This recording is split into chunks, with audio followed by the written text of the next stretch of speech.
नमस्कार, एनडी महाराष्ट्र न्यूजमध्ये आपले स्वागत. पाहूयात बातमी बीड लोकसभा मतदारसंघातील झालेल्या मतदानाची.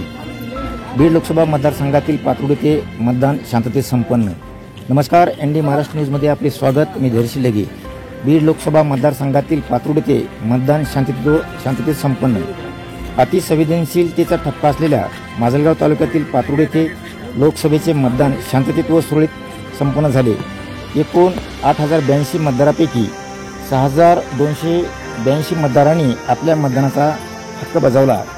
मतदान प्रक्रिया शांततेत व सुरक्षित पार पाडण्यासाठी गावातील डॉक्टर वसीम मनसबदार, उपसभापती पंचायत समिती माजलगाव, सरपंच मोमीन, उपसरपंच घनश्याम भुतडा, सोमनाथ चांदमारे, पत्रकार धैर्यशील ढगे यांनी परिश्रम घेतले. कायदा व सुव्यवस्था अबाधित ठेवण्यासाठी पोलीस प्रशासनाच्या वतीने एपीआय, झोनवाल, बीएसएफ जवान यांनी चोख बंदोबस्त ठेवला. सरासरीने पातुर्डी येथे 76% मतदान झाल्याचे समजते. यामध्ये पंकजा मुंडे, बजरंग सोनवणे, अशोक हिंगे यांना मतदारांनी पसंती दिल्याचे समजते.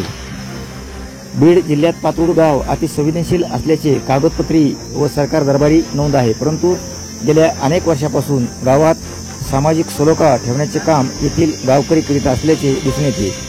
पाहुयात एनडी महाराष्ट्र न्यूजचा हा ग्राउंड रिपोर्ट.